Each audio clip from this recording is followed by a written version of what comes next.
Hello students, आज की इस वीडियो में हम बात करेंगे डिसोल्यूशन ऑफ पार्टनरशिप फर्म की जर्नल एंट्रीज के बारे में।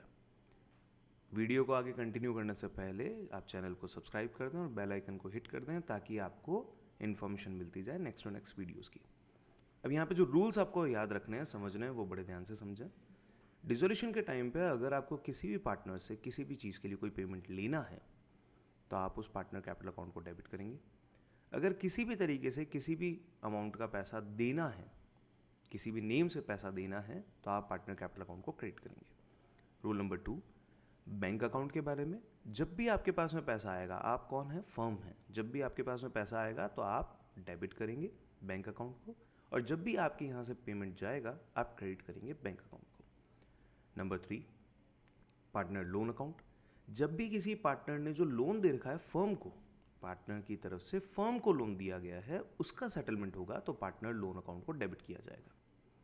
लास्ट, इन 3 अकाउंट के अलावा अगर कुछ भी आपको लिखना है एंट्री को कंप्लीट करने के लिए तो आप लिखेंगे रियलाइजेशन अकाउंट, दैट्स इट। यानी कि इसकी जगह पे कोई दूसरा अकाउंट नहीं आएगा। इन 3 अकाउंट के अलावा कोई भी नया अकाउंट आप यहाँ पे नाम नहीं लेंगे, चाहे वो फर्नीचर है, डेटर है, क्रेडिटर है, कुछ भी है। आप इन 3 के अलावा केवल एक ही नाम यूज़ में ले सकते हैं, वो है रियलाइजेशन अकाउंट, क्योंकि असेट्स एंड लायबिलिटीज़ को ट्रांसफ़र ऑलरेडी कहाँ किया जा चुका है? रियलाइजेशन अकाउंट में। Let's start with the solution. तो सबसे पहले बात करते हैं, कैरोल एंड लेसी पार्टनर हैं, they decided to dissolve the firm, उन्होंने फर्म को डिसॉल्व किया है। जर्नल एंट्रीज आपको प्रिपेयर करनी है after various assets and liabilities have been transfer to realisation account, realisation account में जा चुकी है। अब बताइए, number 1, Carol took over half of investment worth ₹30,000 at 2% discount. Carol ने आधे इन्वेस्टमेंट जो कि 30,000 रुपये के हैं उसको 2% के डिस्काउंट पे ले लिया। ठीक है, तो हमको पैसे कैरोल से लेने हैं। तो फर्स्ट क्वेश्चन की बात कर रहा हूं, carols capital account debit to. अब किस बात के पैसे लेने हैं? पैसे लेने हैं आपको इन्वेस्टमेंट के, लेकिन इन्वेस्टमेंट ऑलरेडी कहाँ पे है? रियलाइजेशन अकाउंट में जा चुके हैं, इसलिए आप यहाँ पे रियलाइजेशन अकाउंट लिख देंगे और एंट्री को कंप्लीट कर लेंगे, being investments taken over by Carol. Amount की बात करें, 30,000 में से 2% आपको कम करना है, यानी कि 600 रुपीज़ कम करना है, 29,400 रुपीज़ लिए गए। ये हो गया part 1 done. Question number 1 complete. Question number 1 का भी हाफ पार्ट कंप्लीट है। अब रिमेनिंग पार्ट की बात करते हैं।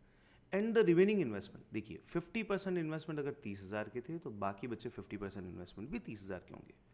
50% इन्वेस्टमेंट जो हैं वो sold at a profit of 18%, 18% के प्रॉफिट पे आपने उन इन्वेस्टमेंट्स को बेच दिया। 30,000 की इन्वेस्टमेंट है, 18% का प्रॉफिट हुआ, 18 3 54 होता है, ये आपने मार्केट में बेच दिए, तो इसके बदले में क्या आया होगा? पेमेंट। तो bank account debit to realisation account. Fine, कितने में बिके? 30,000 प्लस 18%, यानी कि 35,400 में ये इन्वेस्टमेंट सेल किए गए, बीइंग इन्वेस्टमेंट्स सोल्ड आउट, ये बाहर बेच दिए गए। ये हो गया आपका फर्स्ट कंप्लीट। अब बारी आती सेकंड की। Lacey is allowed a remuneration of 13,000 for dissolution work. Dissolution का काम कंप्लीट करवाने के लिए लेसी को 13,000 रुपीज़ का रेम्यूनरेशन हमको देना है। किसी पार्टनर को अगर कुछ देना है तो क्रेडिट कर दीजिए, और किस बात का देना है? हमें देना है रेम्यूनरेशन के नाम का, तो उसके लिए कोई अकाउंट नहीं है, हम लेंगे यूज में रियलाइजेशन अकाउंट। एंट्री बन जाएगी realisation account debit to Lacey's capital account. Amount है 13,000, being remuneration allowed to Lacey. Lacey को रेम्यूनरेशन दिया गया। आगे बढ़े। एंड इज टू बियर, और कौन बियर करने वाली है? लेसी। बियर करना मतलब उठाना, झेलना, वहन करना। And is to bear all the expense of realisation. Realisation के सारे खर्चे कौन उठाएगा? लेसी उठाएगा। Which amounted to ₹5,000 were paid by the firm. अच्छा, खर्चे उठाने किसको है? लेसी को, लेकिन अभी पेमेंट किसने किया है? फर्म ने। तो फर्म यहाँ पे पिक्चर में आती है, तो फर्म ने पेमेंट किया है तो टू बैंक तो कर ही दीजिए। कितने का पेमेंट किया है फर्म ने? 5,000। ये पैसा मांगना किससे? हमको ये पेमेंट मांगना है लेसी से।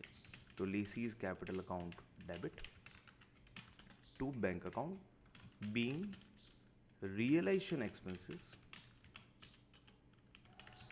paid by firm and borne by Lacey. Realisation के खर्चे फर्म ने पे किए हैं, लेकिन बियर कौन करने वाला है? लेसी बियर करने वाली है। अब बारी आती है क्वेश्चन नंबर 3 की। एक लाइन डाल देता हूँ बाइफिकेशन के लिए। एक ही पेज में काम आपको कंप्लीट कर लेना है। आइए थर्ड की बात करता है। थर्ड क्वेश्चन में लिखा हुआ है Carol had given a loan. Carol ने एक लोन दिया है फर्म को 89,000 का, विच वॉज ड्यूली पेड, जिसका पेमेंट प्रॉपर वे में हो गया। तो हम नॉर्मली कैरोल के लोन का पेमेंट कर देते हैं। Carol's loan account debit to bank account being Carol's loan paid off. इसका पेमेंट हो चुका है, 89,000 वॉज द वैल्यू। इसका पेमेंट कर दीजिए। Last fourth, Lacey agree to pay off her brothers loan. लेसी ने कहा है कि वो अपने भाई का लोन चुका देगी। भाई का लोन पार्टनर का लोन नहीं है, वो पार्टनर है, लेसी पार्टनर है, लेसी का भाई पार्टनर नहीं है। तो भाई का लोन चुका देगी, जो कितने का है? 13,000 का, एट अ डिस्काउंट ऑफ 5%। तो 13,000 का 5% कम कर दीजिए, यानी कि 650 रुपीज़ कम कर दीजिए, 12,350 रुपीज़ कौन चुका देगी? लेसी चुका देगी। लेसी अगर पेमेंट कर दी है तो फर्म किसको पे करेगी? फर्म पे करेगी लेसी को।